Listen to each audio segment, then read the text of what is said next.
So it is the recorder of man's deeds, the keeper of his conscience, the courier of his news, that we look for strength and assistance, confident that with your help, man will be what he was born to be, free and independent. In your heart, you know he's right. I hear there's rumors on the internets.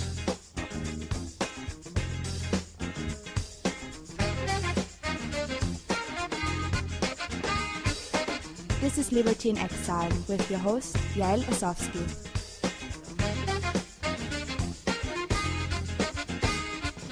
Friends, Romans, countrymen, lend me your ears. I come to bring you liberty, not destroy it. The evil that governments do lives after them. The good is often interred with their bones, so let it be with liberty in exile.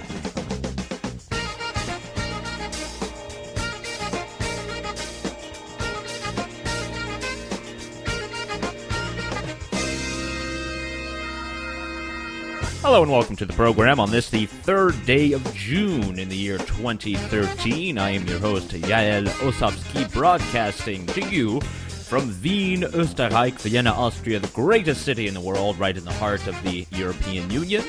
We are broadcasting on the Liberty Radio Network and the No Agenda stream. This show is all about, that's right, defeating the Leviathan in the 21st century, political and media corruption. So let us begin with the program. So I've labeled this show to be very special. 1984 is not a beginner's guide. And I've broken it up into 3 segments to respect the wishes of the author of the great book, George Orwell, into War is Peace, Freedom is Slavery, and Ignorance is Strength. Now, being in the city of Vienna, I've been able to witness all of those both at home and all over the world, especially in the United States of America, those poor, sorry saps. So I guess we can sort of begin looking at that in our War is Peace segment. We're looking at corruption of political officials and in the media world. And one of the greatest commentators that we have to point us to both of those is a gentleman by the name of Glenn Greenwald. He is himself a columnist at the Guardian newspaper in London. I believe he lives in Brazil at this point. But he wrote an amazing article on Obama, President Obama, in his terrorism speech, where he gets together with, the American flags, puts a podium together and talks about why we need to end the war on terror, why we need to basically erase everything that's been done basically throughout his presidency. And you saw all the progressive news channels and the liberal Twitterosphere go crazy with this speech and say that it was the greatest thing ever and what a fine gentleman this Obama is, and it's so great he said this, and I believe Glenn Greenwald really pokes the bubble in saying some eager-to-believe progressives heralded the speech as a momentous change, but Obama's actions are quite often different from his rhetoric. Now, that is exactly what George Orwell's 1984 was about, in a sense. It was about language. It was about controlling the people through language, trying to basically sequester them, if I can use that word, through using soft language. We hear candidate Obama, who is still out there, and there's President Obama, which people apparently do not want to notice and definitely do not want to look at what he's doing with his drones, with his wars, and with his targeted killings. This is War is Peace. Everything that we have now on top of the podium is a peace president. That's sort of what people saw. That's what a lot of people, when they tuned in to these channels and they heard these blabbermouths on television, that's what they heard them saying. It's a peace president. Someone here who's watching out for us. He's trying to do all the good things. Well, really, when we look at it from what is the true perspective, we see that this is a president who's not less committed to war, but he's in fact more committed to war. More committed to killings, more committed to using drones to kill tribal leaders and militants, basically any male over the age of 16, in deserts all across the world. And another example that I have in the show notes, again, you can look at all the show notes, videos, links, everything on libertyinexile.com, and you can also follow me on the Twitter at YaelOSS. And what we're looking at now is another article. It seems as if President Obama, this peace president, has in fact asked the Pentagon for a no-fly zone plan for Syria. Now, this has been sort of a great little test of what we've been able to put together, of basically the American media and the American political establishment basically committed to get everyone in this country to accept the fact that we will go to war. We saw, I believe, about a year ago, we covered the fact that the clandestine forces are using all the weapons they can and trying to push them onto these Syrian rebels, most of which are connected to the so-called Al-Qaeda. But again, that doesn't stop the black ops of the American government and also of the British and French secret services, we cannot forget that, of pushing the weapons onto them and trying to, of course, prop up whoever they think will win. And in this case, it happens to be the people who are tied to the so-called terrorist group Al-Qaeda. And, not just Obama is pushing through this. You really have to wonder who actually won the election of 2008, because we see John McCain fly over there to Syria himself and give a surprise little Memorial Day trip with a lot of these so-called rebels. This is the same group that has videos where they're massacring people, and they're the ones who actually unleashed the chemical bombs, according to the UN. And he had a great video of, I guess you could say great or bloody video, of the guy who is a rebel commander basically ripping out someone's heart and eating it in front of everyone. I mean, this is the group that your tax dollars are funding. So that's very great stuff that's going on in the United States of America. War is peace. While Obama may be giving great speeches, we are still in over basically 180 countries all over the world with military bases, that being the United States. So, of course, while it might be the rhetoric of peace, we know that war is peace. And again, 1984 is not a beginner's guide there, President Obama, and not President McCain, but it shall not stop them. Other things I've linked to in the show notes have to do with a great speech together with Jeremy Scahill and Noam Chomsky, talking about Jeremy Scahill's his new book, Dirty Wars, talking about Yemen, Pakistan, and Laos, everything that the Black Ops are doing. There's a great link, a good YouTube video, so you can link to that. Also, there's a link to Republican lawmakers, apparently, who used the Memorial Day weekend to push for more war. It's a great little op-ed from Mediaite. I've linked to that, but since we are at this segment of the program, and we do look at all types of corruption in the political and media world, I thought it was very fitting to play this clip here. What we're talking about is the Obama rhetoric. And since we have the Obama rhetoric that is pushing for peace, we should also see that he is in the same swipe pushing for war. This is a clip from Real News. This is going to cover the expansion of the militarized police all over the United States. I was able to record this as a journalist in North Carolina, and I've seen it throughout my own travels, and this is what happens when you have all these types of focuses on so-called terrorism, and you can scare your population, and you put them in a constant state of war, even though you pronounce it as peace, and then you give all these police departments military-grade weapons, armor, and have all the SWAT teams looking like they're about to invade Iraq. So here's a clip, and we'll learn a little bit more about what's going on in cities across the USA. Men in heavy armor carry assault rifles, patrolling streets alongside armored personnel carriers. These are scenes from the manhunt in Watertown following April 15th's Boston Marathon bombings. After locking down the area, local, state, and federal agencies sent SWAT teams out in force in search of the remaining suspect. The images from those days are striking and raise serious questions about how and when the use of paramilitary policing tools should be used. SWAT teams originated in the late 1960s, but their use greatly expanded in the 1980s as the Reagan administration doubled down on the drug war. In 1988, the Byrne Grant program passed Congress, allocating substantial funding for anti-drug policing. As money was awarded for drug arrests, resources shifted toward drug raids, increasingly using SWAT teams for this purpose. Meanwhile, federal programs were introduced, increasing training and cooperation between the military and domestic law enforcement to battle drug crime.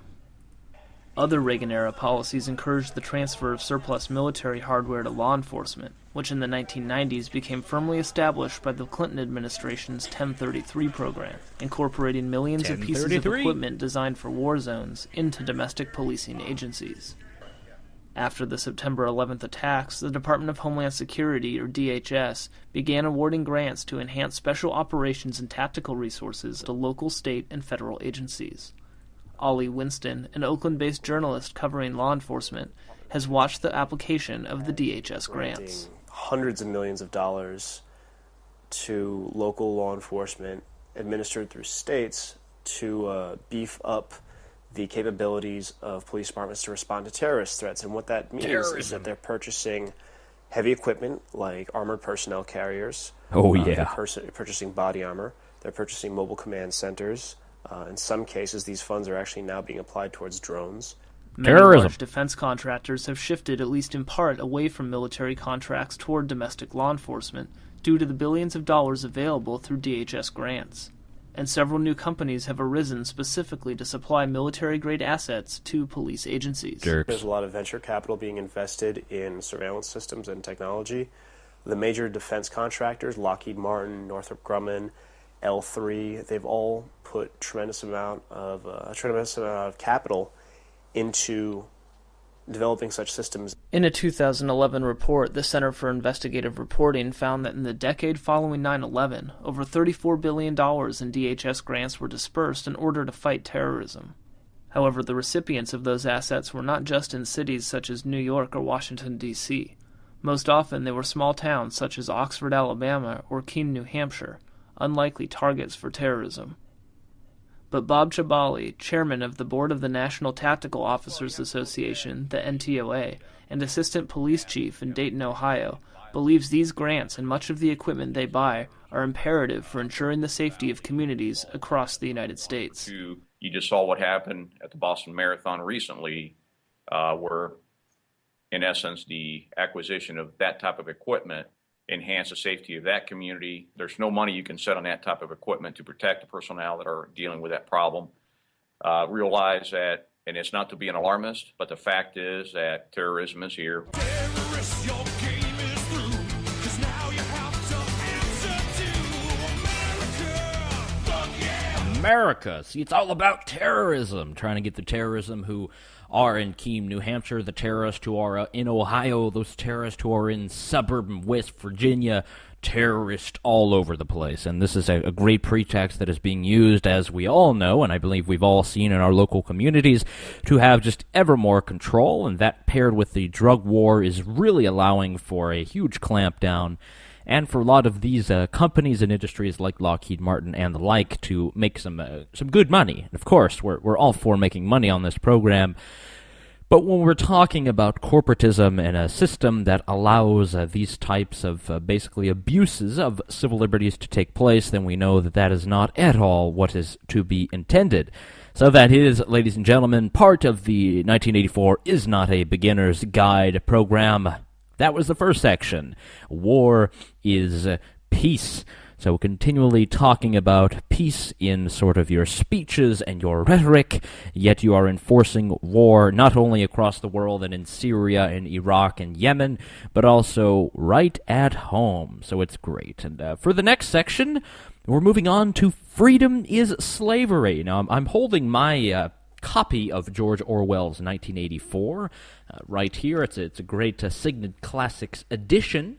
This is a book that I believe a lot of young people in school read and do not really grasp what it is about, and I really don't even understand it myself until I had to reread it plenty of times, and then you really start to understand that this is really what a totalitarian system is, but not one necessarily where violence is used constantly to get people to do whatever you want, to subdue people, as you could say. Noam Chomsky's own media model that he talks about, the propaganda model, It picks up on this a great deal.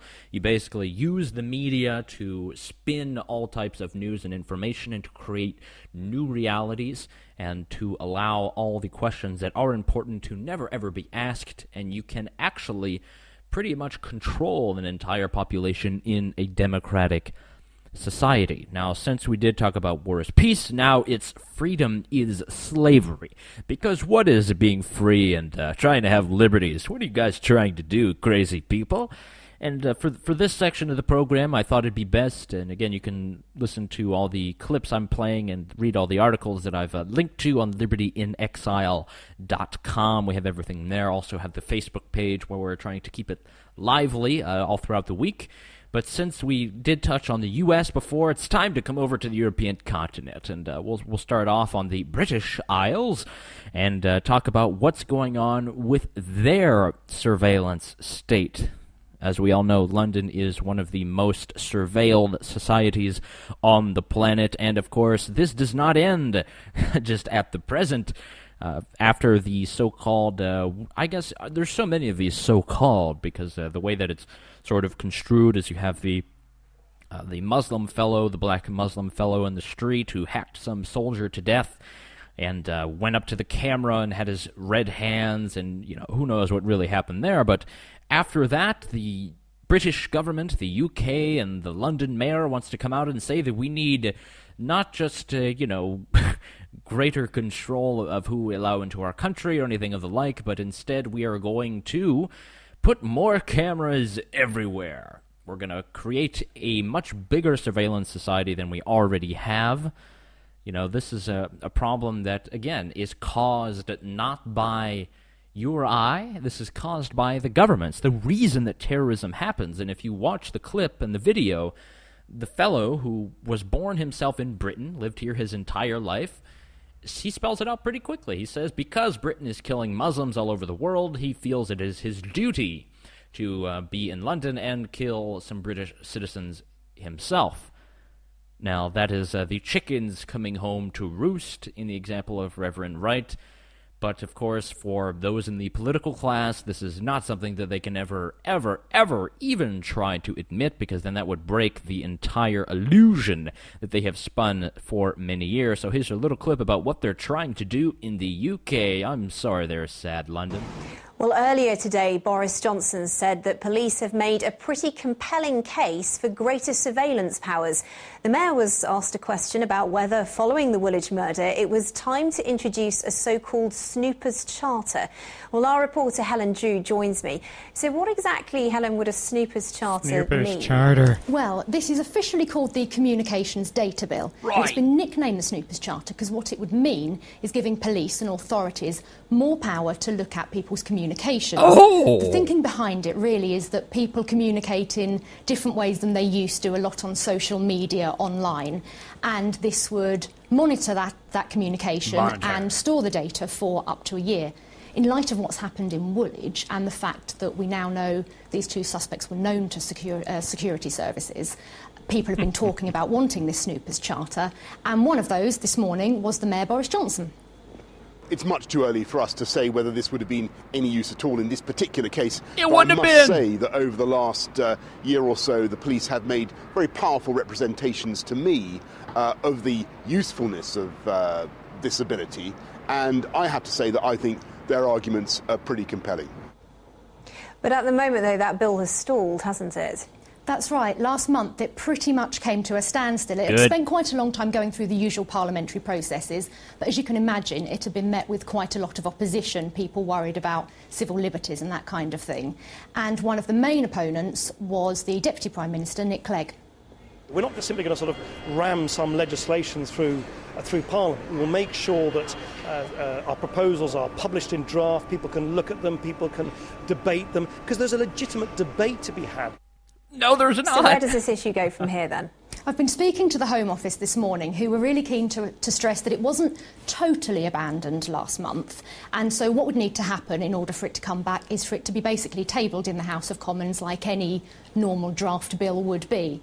And it's also worth noting that it was something that was alluded to in the Queen's speech recently, although that may or may not necessarily take the form of legislation. Okay, Helen, thank you very much. I bet you the Queen has never even been on the internet, yet we're going to use the pretext of her throne speech to try to push through legislation trying to look at everyone's emails and communications. Well, I have to hand it to you there, the United Kingdom. You're doing everything you can to really turn it not just from a surveillance city there in London, but to the entire country. Way to go, ladies and gentlemen. That is a great progress you've made there. And there's so many parts of this report that we can pick apart on this. The whole thing in Woolwich, as saying the British, none of that ever would have been stopped or halted if they had any sort of access to emails or anything. People just went out into the street and hacked some guy to death. It's not as if they had planned it for months at a time on emails and sent each other maps of where to do it and where to go and how to buy the weapon. I mean, come on. Come on. This is just another excuse. Terrorism scares people. This is freedom is slavery. We're going to make you more free by taking away more of your rights, and I'm glad to see that in the UK it's just happening without haste. It's great to see, and actually while I speak to you, I see an Austrian police officer in the street, a huge window here in my Viennese apartment, and I can see a Austrian police officer who's ticketing a poor fellow in the BMW. I mean, that's really the extent of what it's like here in Austria. But in the UK, the police are everywhere. They have their cameras up, and now they want all your email, all your information. I'm sorry they're Brits. Perhaps there will be something in the future to save you. And while this, I believe, is a two-pronged fork, one prong is the terrorism, and the other prong that we have in trying to get people's information and communication and basically censor the internet and make it centrally controlled is child pornography. And we have another clip from the Brits who are looking into this again, and perhaps they are going to crack down on the internet because of all this child porn that is running rampant everywhere. So enjoy this clip. This is, again, part of Freedom is Slavery on the 1984 Is Not a Beginner's Guide program on Liberty in Exile.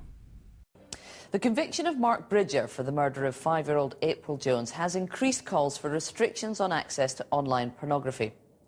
Just like Stuart Hazel, the man convicted of killing 12-year-old Tia Sharp earlier this month, Bridger had searched the internet for violent sexual images of children. Downloading pictures of child sex abuse is already illegal, but would tighter controls on internet search engines deter the likes of Bridger from seeking out indecent images? Campaigners have called on internet service providers to do more to block adult content. But one company that has been criticised, Google, says it's already doing a lot. We take it down immediately when we hear about it. We also count on our millions and millions of users around the world to flag content to us that they think might be illegal. And as soon as we're notified of it, we remove it and we report it to the appropriate legal authorities. Well, earlier I spoke to the MP Claire Perry, who advises David Cameron about online child protection. And I asked her what is actually being done to stop images of child sex abuse being available on the internet. Behind every one of these images is the absolute sickening spectacle of a child having their innocence abused. Let's not forget that. But I think, the problem we have is that the internet grows like a weed every day. So every day there will be thousands and thousands of new websites out there popping up all over the world. We had the former head of the Child Exploitation Online Protection Centre on last night, and he said when he was in charge they had 600 reports of abusive images a month. Now they have 1,600, and they have less money and fewer staff to deal with that today. So it doesn't look like this is a government priority.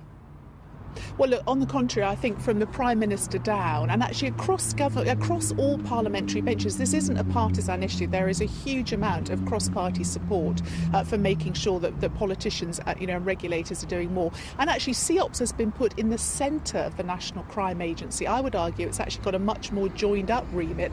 And of course, what's happening is, it used to be the case that CEOPS would seize computers with 1 or 10 abusive images on it. Now they're seizing computers with a million images, a million pictures of children being abused. The problem is growing exponentially, but of course it's an ongoing problem. We have to be continually vigilant. The internet companies all say they're doing everything that they can, and quite clearly that is not enough. So surely this is the point at which government has to step in. The Labour Party have been saying today if the internet can't sort itself out, they would legislate for this. I wish there was a magic bullet. There isn't. Legislation might be the right way to go in the long run, but that comes with lots and lots of consequences, particularly in a really fast-changing area like the internet. So we have a system that's working. We have to do better at identifying these images. But, you know, ultimately there isn't much that would have stopped Mark Bridger in what he actually did. Let's not forget also that absolutely disgusting and distasteful as these crimes were, we're not sure whether this is causation or correlation. The information, this sickening imagery is much more accessible now, but, you know, the jury is still out as to whether it actually does cause this behaviour. And if the technology companies won't take more stringent action, will the government at some point legislate to force them to? You know, I shouldn't say this as a politician. Government's actually quite a bad regulator, I think, of places like the internet. What you want is the companies, those companies who are making billions of pounds of revenue from providing content access or generating content or being a platform for other people's content. They have to have in their mindset that they are absolutely involved in this process as well. And actually, I would say that in the last 2 years, we've seen a sea change in companies' attitude. We're making really, really good progress. But clearly these sorts of cases and this absolute tragedy that's been wrought on these families, we just have to keep doing whatever we can to make sure it doesn't happen again.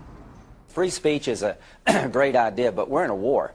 And in the UK, they're in a war on pornography. And you hear it, of course, it's as if somebody views porn anywhere and then they want to go and rape and kill people everywhere. It's this type of connection, this type of trying to associate any type of behavior that should be protected by any sort of free speech. I mean, we're talking all the way back to the Magna Carta in the year 1215 there, Brits.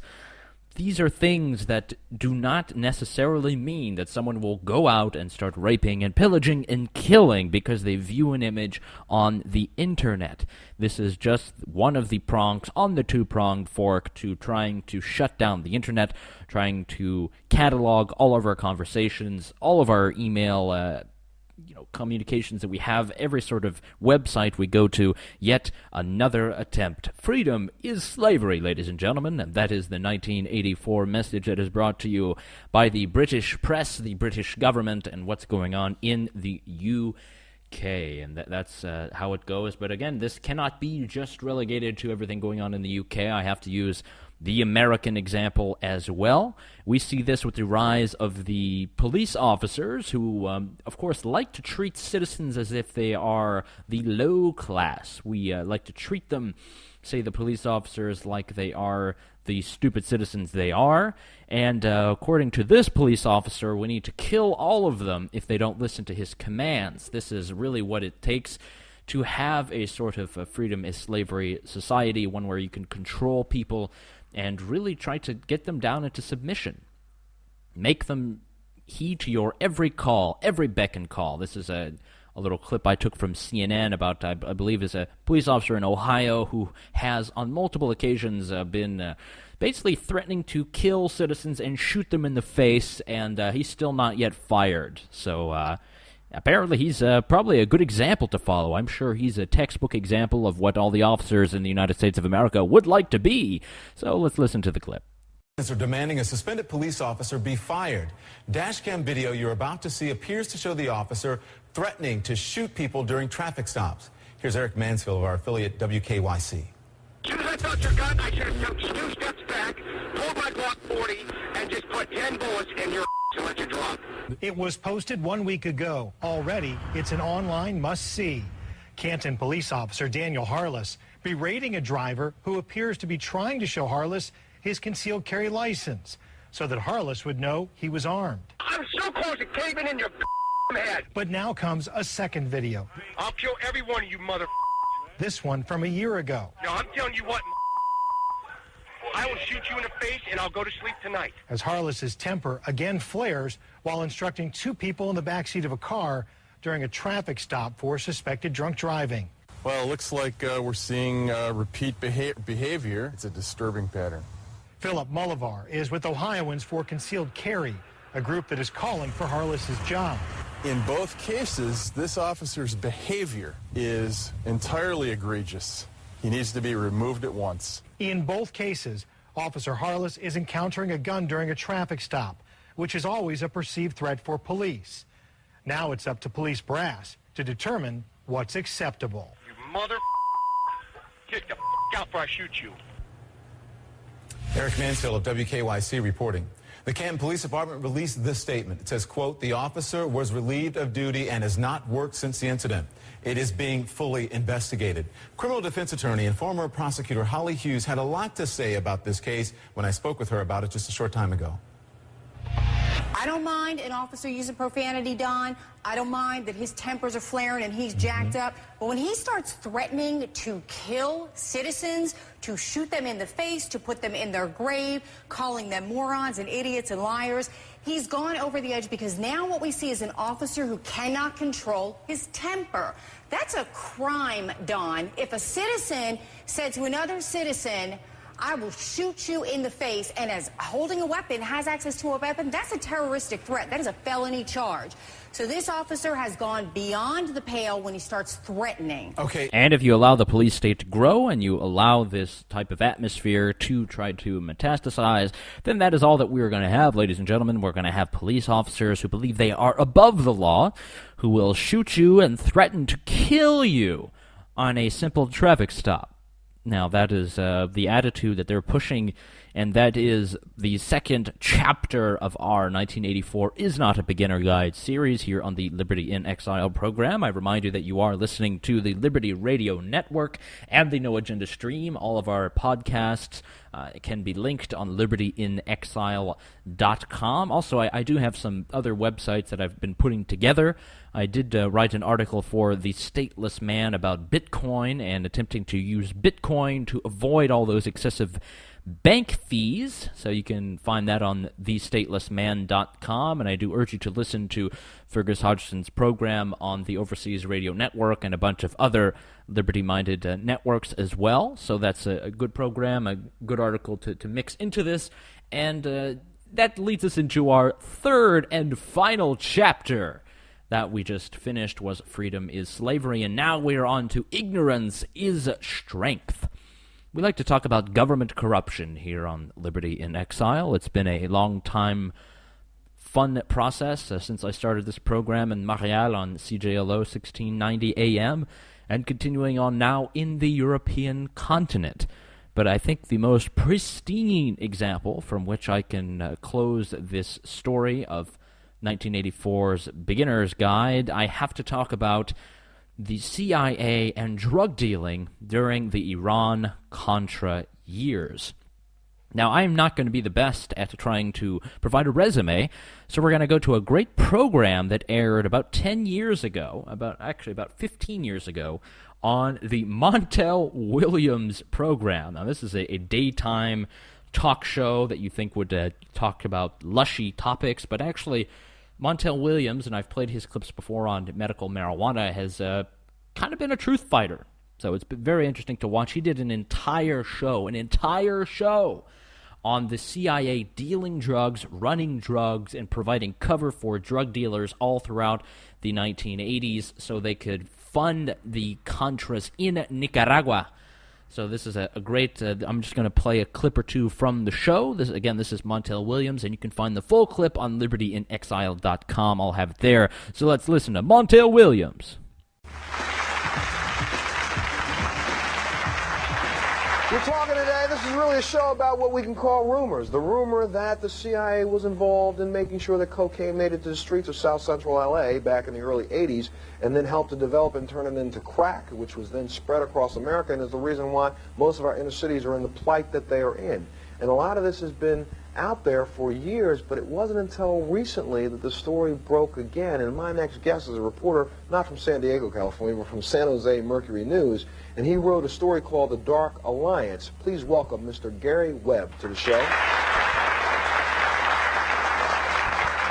And Gary, this really, I think the current fervor over this issue is because of your article. A lot of people may not be familiar with what the Dark Alliance meant and stands for. Why don't you tell America what the story is about first, and then we'll talk about the issues. It was about a cocaine ring that operated along the west coast of the United States throughout most of the 80s. And they were funneling, they were selling cocaine in South Central. They were also selling it in Oakland. They were selling it in San Francisco. They were selling it in San Jose. And some of the money they were making was going to support an army that the men who ran the cocaine ring worked for, called the FDN. This was an army that the CIA started in 1981 and supported. Better known to us, most of us who remember news, the Contras from Nicaragua. So go right ahead. The men that were running the cocaine ring were top officials of this Contra army. And what we found was that they were selling this stuff in South Central, which is, you know, predominantly black section of Los Angeles, immediately before the outbreak of the crack cocaine epidemic. They started selling powder. Tons and tons and tons of powder cocaine was going into this one small area of the city. And from there, they sold it to Freeway Rick. And Freeway Rick took the powder, turned it into crack, and starting in 1983, 1984, began distributing it to predominantly the gangs, the Crips and the Bloods in Los Angeles. And they spread it, you know, from there. From there. Now, since this has happened, you have butted heads with everybody in Washington, D.C., trying to get information about the story. Have you not? Yeah, we worked on this for a year, and it was only because, you know, some people at National Archives believe freedom of information means freedom of information. We got some documents that showed that pretty strongly there were some CIA connections to this. Now, the last gentleman you heard there is Gary Webb. He was an investigative reporter for the San Jose Mercury News, and unfortunately he was, we believe, in the alternative media at least, probably killed for his reporting. He eventually lost his job, and they say he committed suicide. There's a lot of stuff to study on him. His name is Gary Webb. A good Wikipedia.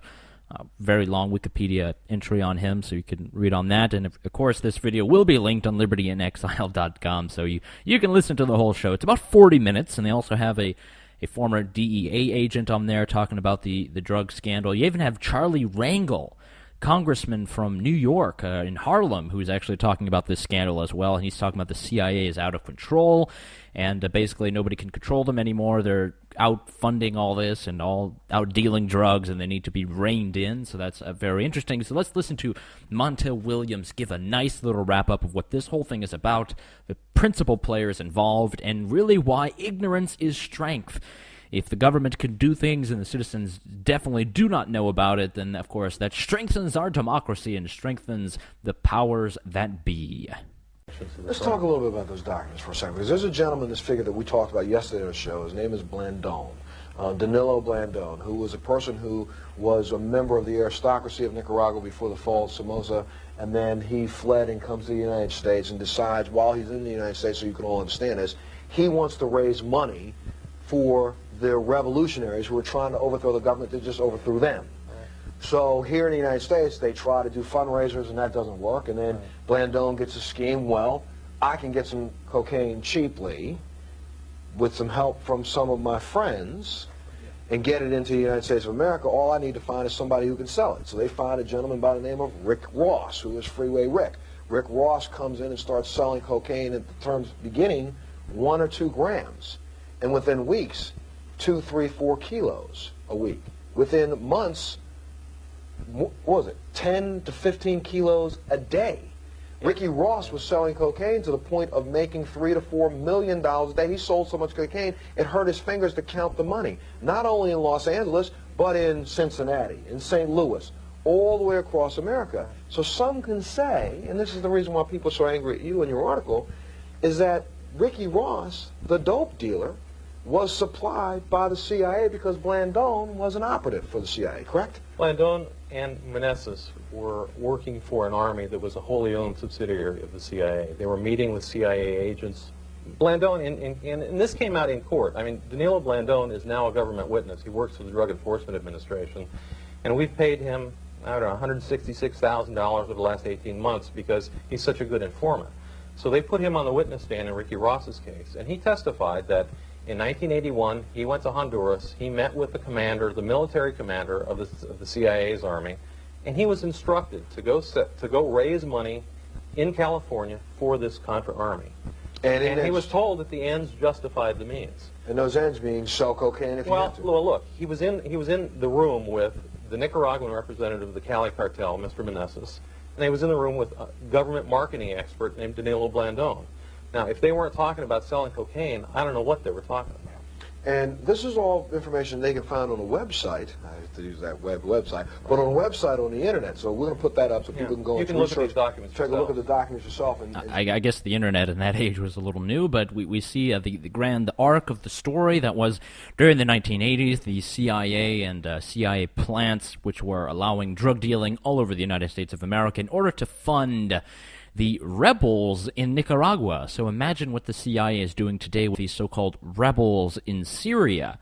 They get those weapons from Libyan rebels that they had, and they basically are pushing them up, and who knows what's going on. And that ends our segment that was Ignorance is Strength. On this, Liberty in Exile's 1984 is not a beginner guide to what you may say a totalitarian state, to a freedomless society, a society without liberties, who shall know? But that does end the show for me. You've been listening to the program that does unmask the Leviathan in the 21st century. This is Liberty in Exile on the Liberty Radio Network and the No Agenda stream. All the links will be on libertyinexile.com. You can email me or follow me at freeyael.com. That ends our program. Until next week, au revoir et bonne chance à tous.